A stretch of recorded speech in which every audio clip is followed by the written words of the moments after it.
بسم اللہ الرحمن الرحیم۔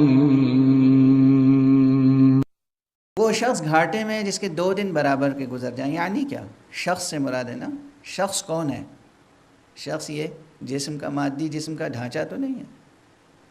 ایک انسان کی زندگی، علمی زندگی، روحانی زندگی، عرفانی زندگی، اخلاقی زندگی، مادی زندگی، کسی بھی اعتبار سے ہمارا کل آج کے برابر نہیں، آج سے آگے ہونا چاہیے۔ مادی زندگی میں، اخلاقی زندگی، آج جہاں پر ہم کھڑے ہوئے ہیں، آنے والا کل ہمارا قدم اس سے آگے ہونا چاہیے، اخلاقی اعتبار سے بھی، اخلاقی اعتبار سے بھی۔ آج جو ہماری اخلاقی حالت ہے، کل ہماری اخلاقی حالت اس سے بہتر ہونی چاہیے۔ آج جہاں پر ہمارا علمی درجہ ہے، مرتبہ ہے، آنے والا کل ہمارا علم اس سے آگے ہونا چاہیے۔ اور مال میں بھی یہی صورت ہے، البتہ موازین شرعیہ اور موازین اخلاقیہ کے ساتھ ہر چیز میں برکت ضروری ہے۔ ادھر تجلی میں تکرار نہیں ہے، ادھر طلب میں کوتاہی نہیں ہونی چاہیے۔ دامن طلب کوتاہ نہیں ہونا چاہیے، بے حوصلگی پیدا نہیں ہونی چاہیے۔ جب اس کا دست عطا کھلا ہوا ہے، باز ہے، کہنے والوں نے کہا کہ اللہ سبحانہ و تعالیٰ کے دونوں ہاتھ بندھے ہوئے ہیں، جواب دیا گیا کہ نہیں، ہرگز نہیں، یداہ مبسوطتان، اس کے ہاتھ کھلے ہوئے ہیں۔ ہاتھ کھلے ہوئے ہیں کہ کیا معنی ہے؟ ہاتھ کھلے ہوئے کے معنی ہے کہ اس کی عطا جاری و ساری ہے، اس کا فیضان جاری و ساری ہے، اس کی قدرت جاری و ساری ہے۔ دست عطا کرنے کے لیے کھلا ہوا ہے تو دامان طلب کیوں سے مٹ جائے؟ بہرحال اب یہاں سورہ مبارک ہے عنکبوت میں بسم اللہ الرحمن الرحیم کا متعلق کیا ہے اور اس کا ترجمہ کس طرح سے ہوگا، اس پر انشاءاللہ گفتگو ہوگی۔ ہر ایک اصول ذہن میں رہے۔ اتنا تصور تو آپ سب کے ذہنوں میں ہے کہ جملے 2 قسم کے ہوتے ہیں، ایک مکمل جملہ ہوتا ہے، ایک ناقص۔ ایک جملہ مکمل ہوتا ہے، ایک ناقص۔ عربی میں بھی یہی ہے، فارسی میں، انگریزی میں، اردو میں، کسی بھی زبان میں جملے 2 قسم کے ہوتے ہیں، مکمل اور ناقص۔ یہ عربی میں جو مکمل جملے ہوتے ہیں، ان میں 2 قسمیں ہیں بنیادی۔ ایک جملہ اسمیہ ہوتا ہے جو اسم سے شروع ہوتا ہے، ایک جملہ فعلیہ ہوتا ہے جو فعل سے شروع ہوتا ہے، ٹھیک ہے؟ کچھ جملے ایسے ہوتے ہیں جنہیں شبہ جملہ کہتے ہیں، یعنی وہ جملہ نہیں ہے پورا، مگر ایسا لگتا ہے کہ پورا جملہ ہے، شبہ جملہ ہے۔ قرآن مجید شروع ہوتا ہے ایک شبہ جملہ سے، مکمل جملے سے شروع نہیں ہو رہا ہے، توجہ رکھیں۔ بسم اللہ الرحمن الرحیم مکمل جملہ نہیں ہے، الحمد للہ رب العالمین مکمل جملہ ہے، اہدنا الصراط المستقیم مکمل جملہ ہے، ٹھیک ہے؟ لیکن بسم اللہ الرحمن الرحیم ایک مکمل جملہ نہیں ہے، شبہ جملہ ہے۔ ایسا معلوم ہوتا ہے کہ پورا جملہ ہے مگر پورا جملہ نہیں ہے۔ اس کو کھول کر، میں چونکہ تفسیری بحث ہے تو اس طرح کھول کر عرض کروں کہ شبہ جملہ کے معنی ہے کہ اس میں جار و مجرور ہے، مثلا ایک حرف جر ہے، ایک مجرور ہے، بسم اللہ الرحمن الرحیم، بے حرف جر، اسم مجرور اور مضاف ہے اللہ کی طرف، اور پھر اس کے بعد الرحیم اور الرحمن دونوں صفتیں ہیں۔ یہاں پر یہ بحث اپنی جگہ ہے کہ الرحیم صفت اللہ کی ہے یا اسم اللہ کی ہے، اسی طرح الرحمن صفت اللہ کی ہے یا اسم اللہ کی، یعنی بے حرف جر کے بعد اسم اللہ الرحمن الرحیم یا اللہ الرحمن الرحیم۔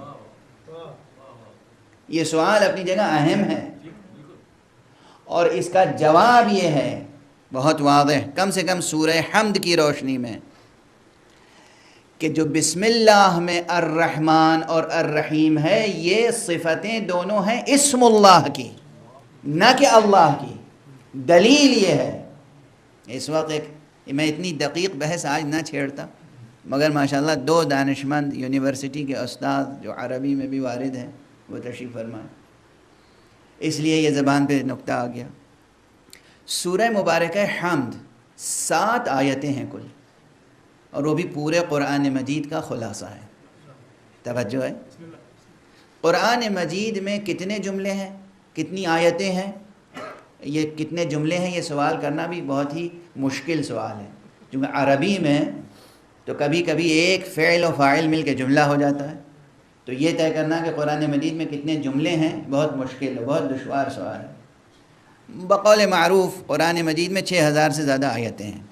آیتوں کی تعداد میں بھی بصریین میں، کوفیین میں، اہل حجاز میں اختلاف ہے، وہ اپنی جگہ وہ علمی اختلاف ہے۔ بہرحال اتنی ضخیم کتاب جس میں 6000 سے زیادہ آیتیں ہیں، اس کتاب کی کوئی تلخیص کرنے کے لیے آپ سے کہے کہ اس کا صرف 7 جملوں میں خلاصہ تیار کرو،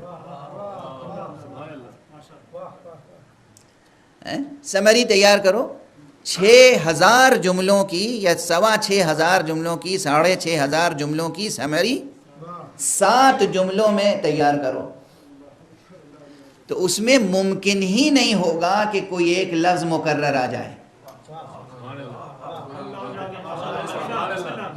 کوئی ایک لفظ دوبارہ لکھنا پڑے، ممکن نہیں ہوگا۔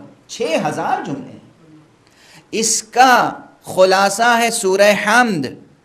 اب اگر سورہ حمد خلاصہ ہے تو اس میں پورا یہ فقرہ الرحمن الرحیم مکرر موجود ہے۔ بسم اللہ الرحمن الرحیم میں الرحمن اور الرحیم آیا، پھر الحمد للہ رب العالمین الرحمن الرحیم، یہ مکرر کیوں آیا؟ یہ مکرر نہیں آئے، بسم اللہ میں الرحمن الرحیم اسم اللہ کی صفتیں ہیں، الحمد کے بعد الرحمن الرحیم اللہ کی صفتیں ہیں۔ توجہ ہے، ورنہ ممکن نہیں ہے کہ مکرر عرض کیا جائے، مکرر کی گنجائش نہیں ہے۔ توجہ ہے، الرحمن الرحیم، یہ تو درمیان میں آ گئی بات، تو میں نے عرض کیا اسے ذہن میں رکھیے گا کہ یہ مکرر نہیں ہے، نہ الرحمن والرحیم مکرر ہے سورہ مبارکہ حمد میں، اور نہ بسم اللہ مکرر ہے قرآن مجید میں، ہرگز نہیں۔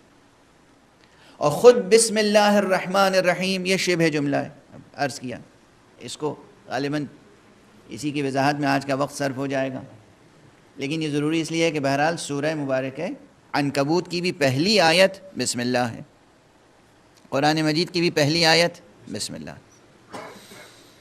الفاظ بظاہر مشترک ہیں۔ شبہ جملہ کسے کہتے ہیں؟ شبہ جملہ یہ ہے کہ ادھورا جملہ ایسا ہو جس میں کوئی ایک اسم یا ایک فعل مناسب حال شامل ہو جائے تو وہ جملہ مکمل ہو جائے۔ جیسے کوئی کہے کہ میں آپ کے ذریعے سے، اور یہ کہہ کے خاموش ہو جائے، میں آپ کے ذریعے سے، اب آپ منتظر رہیں گے نا کہ مولانا کچھ کہنا چاہتے ہیں، آپ کے ذریعے سے کہہ کے چپ ہو گئے، خاموش ہو گئے، تو اب جب تک میں مکمل نہ کروں، اگر آپ کو مجھ سے کوئی تعلق ہے تو آپ کھڑے رہیں گے انتظار کے حالت۔ توجہ، میں کسی اپنے عزیز سے، کسی دوست سے، کسی شفیق سے، کسی مہربان سے، کسی محبت کرنے والے سے یہ کہہ دوں کہ بھائی میں آپ کے ذریعے سے، اور کہہ کے خاموش ہو جاؤں، اب وہ کھڑا رہے گا جب تک میں بتا نہ دوں کہ آپ کے ذریعے سے میں کیا امر انجام دلوانا چاہتا ہوں۔ توجہ ہے، اور یہ اگر مختلف مواقع پر ہو، اب مثلا میں یہاں اس وقت ممبر پر ہوں اور یہ مائک کام کرتے کرتے کام کرنا چھوڑ دے، اور میں کسی سے کہوں کہ بھائی میں آپ کے ذریعے سے یہ چاہتا ہوں کہ یہ مائک درست ہو جائے، تو یہ جملہ مائک کے ساتھ مکمل ہو گیا۔ اب میں کسی ایسی جگہ ہوں، جیسے میں اپنے یہاں بھی یہ مثال صادق آتی ہے، کسی ریلوے اسٹیشن پہ کھڑا ہوں اور ٹکٹ لینے کا مرحلہ ہے، اور میں اپنے کسی خود سے کہتا ہوں، اسی خود سے آپ کے ذریعے سے میاں میں چاہتا ہوں اس وقت آپ ٹکٹ لا دیں مجھے، تو اب آپ کے ذریعے سے یہ تو جملہ ویسا ہی کا ویسا ہے، وہاں متعلق بدل گیا۔ دسترخوان پہ بیٹھا ہوا ہوں، پیاس لگی ہوئی ہے، سب کچھ ہے، پانی نہیں ہے، ارے بھائی میں آپ کے ذریعے سے چاہتا ہوں کہ پانی پی لوں۔ اسی طریقے سے زندگی کے ہزاروں مواقع و مظاہر ہو سکتے ہیں جہاں آپ کے ذریعے سے یہ فقرہ جوں کا توں رہے گا، متعلق بدلتا چلا جائے گا۔ کہیں ایک اسم یا ایک فعل آنے کے بعد مضمون کو، جملے کو مکمل کر دے گا۔ توجہ ہے؟ اور اس لیے یہ نہیں کہا جا سکتا کہ جتنی بار میں نے کہا آپ کے ذریعے سے وہ ایک ہی بات کہی، نہیں، ایک ہی بات نہیں کہی، ہر موقع پہ بات تبدیل ہوتی گئی۔ یہاں ہے نام خدا کے ذریعے سے، نام خدا کے سہارے سے جو رحمان و رحیم ہے، آگے کیا ہے اس ذریعے سے کیا؟ اب جس وقت عملی زندگی میں آپ آ جائیں، عملاً جو ہمیں تہذیب سکھائی گئی، تاکید کی گئی کہ اپنی زندگی میں کوئی کام ایسا نہ کرو جس میں بسم اللہ نہ ہو۔ حدیث پیغمبر ہے صلی اللہ علیہ وآلہ وسلم، کل امر ذی بال لم یبدأ ببسم اللہ الرحمن الرحیم فہو ابتر، یا کل امر ذی بال لم یبدأ ببسم اللہ الرحمن الرحیم فہو اقطع۔ بسم اللہ الرحمن الرحیم سے کوئی بھی کام اگر شروع ہوگا تو وہ ناتمام رہے گا۔ یہ حدیث پیغمبر ہے، شدت کے ساتھ مختلف تعبیرات ہیں، اور دوسرے مقامات پر بھی کہا گیا کہ کوئی بھی کام کرو تو بسم اللہ پہلے کہو۔ زندگی کا ہر عمل، استثناء نہیں ہے، توجہ رکھیے، استثناء نہیں ہے، زندگی کا ہر عمل بسم اللہ پہلے، اس میں خدا سے آغاز کرو۔ تو جس وقت آپ دسترخوان پہ بیٹھے ہوں، نوالا لے رہے ہوں، کہہ رہے ہیں بسم اللہ الرحمن الرحیم، تو مراد کیا ہے آپ کی؟ کہ میں کھانا شروع کر رہا ہوں اللہ کے نام سے جو رحمان الرحیم ہے۔ جملہ بدل گیا۔ جب آپ نے گلاس میں ہاتھ میں لیا پانی پینے کے لیے، آپ نے کہا بسم اللہ الرحمن الرحیم، اس کے معنی کیا ہیں؟ کہ آپ کہہ رہے ہیں میں پانی پی رہا ہوں اللہ کے نام سے جو رحمان الرحیم ہے۔ آپ خواب استراحت کے لیے بستر پہ گئے اور آپ نے ایک مرتبہ تکیے پہ سر رکھتے ہوئے کہا بسم اللہ الرحمن الرحیم، یعنی میں سو رہا ہوں اللہ کے نام کے ساتھ۔ پیغمبر صلی اللہ علیہ وآلہ وسلم کی سیرت طیبہ میں ہے کہ آپ جب سوتے تھے تو یہ فرماتے تھے کہ بسم اللہ انام و بسم اللہ استیقظ، بسم اللہ احیا و بسم اللہ اموت، بسم اللہ الرحمن الرحیم۔ مختلف عبارتوں میں یہ دعائیں وارد ہیں۔ اچھا، جو بھی کام کر رہے ہیں آپ، وہاں بسم اللہ کا کہ سے جو ایک اسم یا فعل جڑا ہوا ہے وہ تبدیل ہوتا چلا جا رہا ہے۔ یہ آپ کے لیے اتنی مثال کافی ہے عملی زندگی سے۔ اب آپ تطبیق کر لیجئے سوروں پر۔ ہر سورے کی تھیم میں نے کہا جدا ہوتی ہے۔ کل قرآن کا موضوع توحید ہے، ہر سورے کا موضوع بھی توحید ہے، لیکن ہر سورے کا اپنا ایک جدا موضوع بھی ہے۔ اس لیے ہر بسم اللہ الرحمن الرحیم سے کا جو متعلق ہے وہ آپ کو اس سورے میں تلاش کرنا پڑے کہ یہاں پر یہ شبہ جملہ، یہ ناتمام جملہ جو اوپر لکھا ہوا ہے، یہ تمام ہوگا اس سورے کے اندر۔ یہ ایک رہنما اصول ہے۔ اب تطبیق اس کی کھل کر تجزیے کے ساتھ بعد میں انشاءاللہ عرض کرتا رہوں گا، لیکن اس وقت اسی کو ذرا سا آگے بڑھاتے ہوئے عرض کروں ایک رخ اور، کہ آخر پھر بھی غور طلب ہے کہ بسم اللہ الرحمن الرحیم شبہ جملہ ہے، اسی شبہ جملہ سے قرآن شروع کیوں ہوا؟ قرآن حکیم، قرآن کریم، یہ معجزہ فصاحت و بلاغت، ایک ایسے جملے سے شروع کیوں نہیں ہوا جو جملہ تامہ ہو، جو کلام مکمل ہو، چاہے وہ جملہ اسمیہ ہو چاہے جملہ فعلیہ ہو، ایک مکمل ہو جملہ۔ توجہ ہے، کلام حق ہے۔ بعض باتیں منطوق کے ذریعے سے کہی جاتی ہیں، بعض باتیں منطوق کے ذریعے سے کہی جاتی ہیں، یعنی جملے میں جو کہا جاتا ہے وہی بات کہی جا رہی ہے۔ بعض باتیں مفہوم کے ذریعے سے کہی جاتی ہیں، بعض باتیں اسلوب کے ذریعے سے کہی جاتی ہیں۔ اسی طرح جہان معنی میں وسعت ہوتی ہے نا، ایک جملے میں کتنے پہلو ہوتے ہیں اور کتنے پیغامات پوشیدہ ہوتے ہیں۔ زندگی کا کارواں رواں دواں ہے مسلسل، وحی الہی کا سلسلہ منقطع ہو چکا، نبوت ختم ہو چکی، آیتیں جو کچھ آنی تھیں وہ آ چکی یہ 2 دفتیوں کے درمیان، اور کہا گیا یہی قرآن تمہارے لیے رہنما ہے قیامت تک۔ اس کے معنی یہ ہے کہ ان آیتوں میں بھی وہ زندگی ہوگی، وہ تجلی ہوگی، وہ تابکاری ہوگی، وہ ریڈیشنز ہوں گے کہ زندگی کے گوناگون شعبوں میں ہمیشہ روشنی آپ اس سے حاصل کرتے رہیں گے۔ یہ کیسے ممکن ہے؟ یہ تبھی ممکن ہے کہ جب آپ یہ سمجھ سکیں کہ کس انداز سے ایک لفظ سے، ایک جملے سے، ایک آیت سے روشنی حاصل کر سکتے ہیں۔ منطوق کیا ہے، مفہوم کیا ہے، مفاہیم کی دنیا کتنی زبردست ہے، مفاہیم کی دنیا، یہاں تک کہ اسلوب، اسٹائل، کس اسٹائل سے کلام کہا گیا، اس میں کیا پیغام ہے۔ یعنی کبھی جملہ ایک ہی ہوتا ہے، لہجہ بدل جائے، اسلوب بدل جائے، پیغام بدل جاتا ہے۔ تو یہ پہلی ہی آیت قرآن مجید کی ایک جملہ تامہ نہ ہو کر اور ایک لفظ اسم سے شروع نہ ہو کر، فعل سے شروع نہ ہو کر، حرف سے کیوں شروع ہو رہی ہے؟ یہ کتاب ایک با حرف جر سے شروع ہو رہی ہے، اور وہ بھی تمام حروف میں سے با ہی سے کیوں شروع ہو رہی ہے؟ عقیدت مندانہ بحث نہیں ہے، بحث ہے علمی۔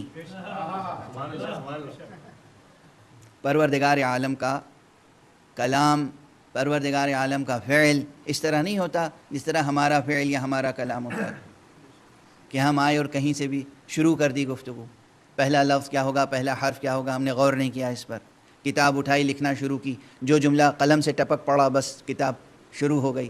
نہیں، قلم مشیت ہے، کلام الہی ہے، پہلا ہی کلام با سے شروع ہو رہا ہے اور جملہ شبہ جملہ میں تمام ہو جاتا ہے۔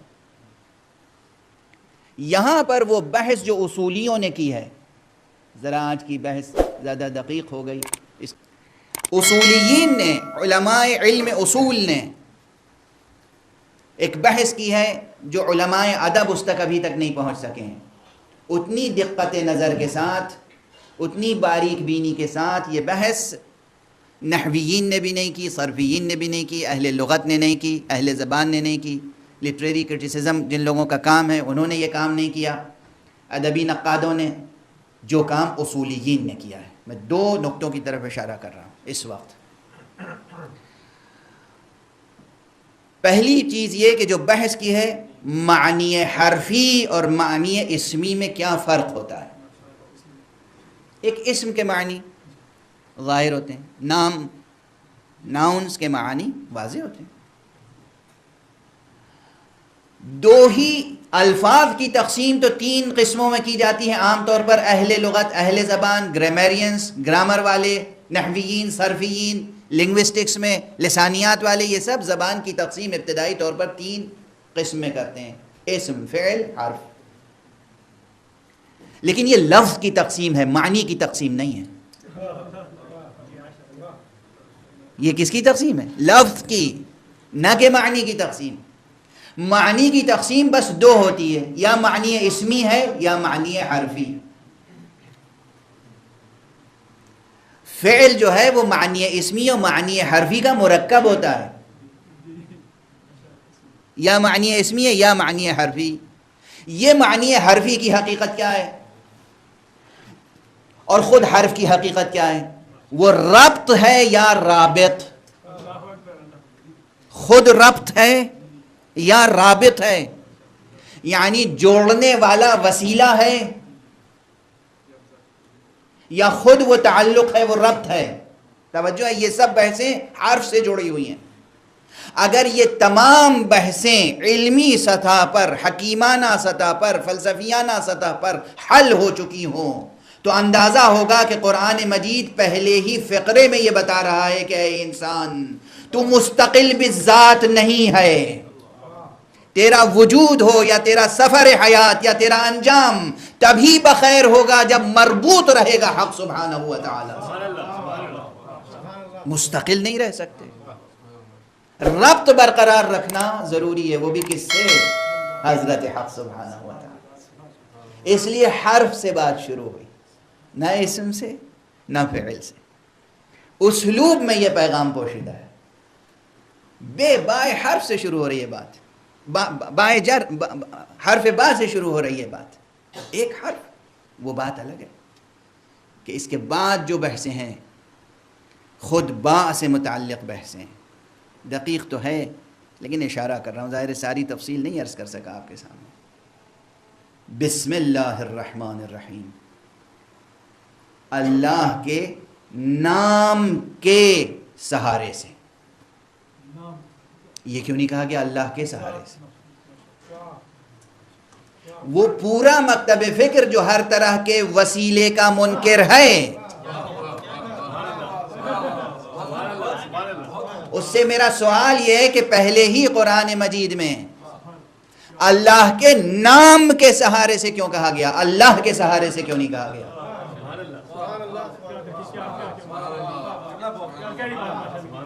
بسم اللہ الرحمن الرحیم کیوں؟ سبب کیا ہے؟ کیا مشکل ہے؟ مشکل یہ ہے ذات حق سبحانہ و تعالی کا فیضان ہی سب کچھ ہے, مگر بحیثیت مخلوق ہم میں وہ اہلیت و استعداد نہیں ہے کہ ہم براہ راست ذات کی تجلی سے استفادہ کر سکیں. اس لیے درمیان میں اسم کا حجاب ضروری ہے. ممکن نہیں ہے, یہ پیغام قرآن, ممکن نہیں ہے کہ ذات منکشف ہو جائے, ممکن نہیں ہے کہ ذات سے ارتباط پیدا ہو جائے, وہ مقام غیب الغیب ہے, ممکن نہیں ہے. اسی کا فیضان ہے, اسم اسی کا مظہر ہے, اسم مظہر ہے, اسی کا مظہر ہے. یعنی پہلے ہی کہا گیا اسم مظہر ذات ہے, تو کہا گیا سہارے سے اس ذات گرامی کے مظہر کے جو رحمان و رحیم ہے.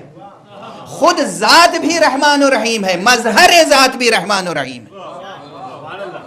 اسم مظہر حق ہے, اسم مظہر اللہ ہے, اسم مظہر اللہ ہے.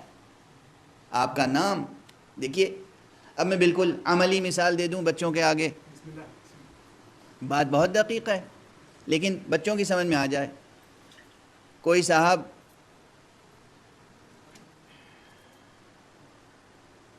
میرے دوست ہیں, میرے ان کے تعلقات ہیں, میرے کسی عزیز کے بچے کو یہ معلوم ہے کہ ان کے تعلقات ہیں, اسے فرض کیجئے ملازمت چاہیے, نوکری چاہیے, جاب چاہیے,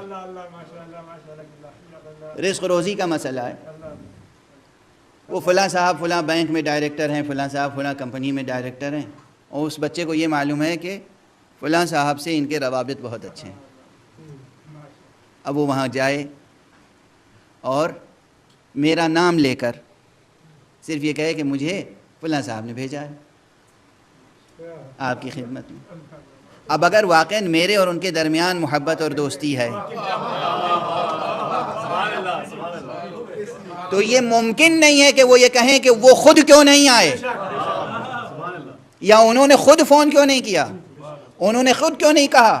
اس نے میرا نام لیا اور وہاں چونکہ وہ مجھ سے محبت کرتے تھے اس لیے ان کا بیٹا آپ ان کا نام لے کے آئیں, بہت اچھی بات ہے, انشاءاللہ آپ کی جاب پکی. ہوتا ہے نہیں ہوتا ہے. اب یہ مواقع اور مراحل کی باتیں ہیں. کہیں صرف اس نے میرا نام لے لیا, یہ نام کیا تھا؟ میری ذات کا مظہر, میری ذات کی علامت, میری ذات کا ریفرنس, میری ذات کا ایک مظہر. میرا نام اس نے زبان سے لے لیا, اس کا کام ہو گیا. کہیں مرحلہ زیادہ سنگین تھا, انہوں نے کہا بیٹا جاب تو آپ کی پکی ہے ماشاءاللہ, لیکن دیکھیں یہاں پر ایک دقت ہے, اور اس کے لیے چونکہ آؤٹ آف وے جا کے ہمیں آپ کو رکھنا پڑے گا جاب پر, اس لیے بہتر ہوگا کہ آپ ان سے ایک تحریر لے کے آ جائیے. اب بھی یہ نہیں کہا کہ انہیں لے کے آ جائیے, اگر وہ لیٹر لکھ دیں تو اس لیٹر کی بنیاد پر ہم کہیں گے کہ اس لیٹر کی وجہ سے خصوصی طور پر اس بچے کو یہ جاب دی جا رہی ہے. اب وہاں صرف پہلے مرحلے میں کام ہو گیا نام زبان سے لے کر, دوبارہ جب اس کام کے استحکام کی منزل آئی تو یہ ہوا کہ ایک تحریر چلی جائے. یہ تحریر بھی آخر میرے قلم سے نکلی ہوئی ایک تحریر, ایک میرا مظہر ہے, ایک میرا ریفرنس ہے, ایک میرے تعلق سے ایک حوالہ ہے. بس یہ تحریر وہاں پہنچ گئی اور کام ہو گیا. توجہ ہے؟ جہاں دو ذوات میں یہ رشتہ ہو وہاں کہیں نام زبان سے لے لینا کافی ہوتا ہے، کہیں لکھی ہوئی تحریر کافی ہوتی ہے، کہیں آواز کافی ہوتی ہے۔ اب کہیں اور ہے، انہوں نے کہا بھئی خط کی ضرورت نہیں ہے، خط لکھنے کی زحمت نہ دینا مولانا کو، بس کہنا ٹیلی فون پہ ہم سے بات کر لیں گے کافی ہے۔ یہ سب زندگی کی مثالیں ہیں نا، کہیں نام لے لیا کام حل ہو گیا، کہیں آواز پہنچا دی کام ہو گیا، کہیں تحریر پہنچا دی کام ہو گیا۔ توجہ ہے؟ توجہ ہے؟ یہ سب کیا ہو رہا ہے؟ یعنی مجھے خیال آتا ہے، وہ تفصیلی واقعہ ہے لیکن اس واقعے کو بیان کرنے کا موقع نہیں ہے، ایک اہم مسئلہ تھا، ایک شخص نے کسی شخص سے کہا کہ آپ کو خود تشریف لانا پڑے گا، تو انہوں نے کہا میاں میرا آنا تمہارے لیے بہت مہنگا پڑے گا۔ میں مثال دے رہا ہوں، یہ زندگی میں معاملات ایسے، میاں میرا آنا تمہارے لیے بہت مہنگا پڑے گا، مجھے چاہتے ہو کہ میں وہاں ہوں؟ اور فرمایا آپ نے یہ زندگی کے معاملات ہیں، دنیا کے معاملات ہیں، صرف تقریب ذہن کے لیے، تقریب ذہن کے لیے، تاکہ بات آپ کے ذہنوں میں راسخ ہو جائے کہ قرآن مجید انسانوں کو خطاب کر رہا ہے، مسلمانوں کو خطاب کر رہا ہے، اہل ایمان کو خطاب کر رہا ہے، اور کہہ رہا ہے کہ بسم اللہ الرحمن الرحیم، تمہارا وجود، تمہاری ہستی، تمہارا انجام کار، تمہارا آغاز و انجام، سب کچھ، اور تمہارا سفر زندگی، سیر زندگی، سب کچھ متعلق ہے اس ربط پر جو تمہارا ربط مظہر ذات حق سے قائم ہو جائے، نہ ذات حق سے، مظہر ذات حق سے، مظہر ذات حق سے ربط قائم ہو جانا گویا خود ذات حق سے ربط قائم ہو جانا۔ اسم اللہ سے ربط گویا اللہ سے ربط ہے، مگر ہے تو اسم اللہ سے، ہے تو اسم اللہ سے۔ محمد عربی صلی اللہ علیہ وآلہ وسلم سے ربط قائم ہو گیا، یعنی اللہ سے ربط قائم ہو گیا۔ امیر المومنین علی ابن ابی طالب علیہ السلام سے ربط قائم ہو گیا، یعنی محمد سے ربط قائم ہو گیا، یعنی اللہ سے ربط قائم ہو گیا۔ توجہ ہے؟ اس لیے اسم بھی درمیان میں ہے اور با بھی درمیان میں ہے، پہلے با ہے، پھر اسم ہے، پھر اللہ ہے۔ آج ہم گفتگو یہیں پر روکتے ہیں، پروردگار ہمیں اور آپ کو سب کو توفیق عطا فرمائے کہ ہم کم سے کم معنی بسم اللہ کو اپنی زندگی میں منکشف کر سکیں، معنی بسم اللہ کو، اس بسم اللہ کی تجلی کو ہم اپنے قلب میں، اپنے ذہن میں، اپنی زندگی میں محسوس کر سکیں، درک کر سکیں، دریافت کر سکیں۔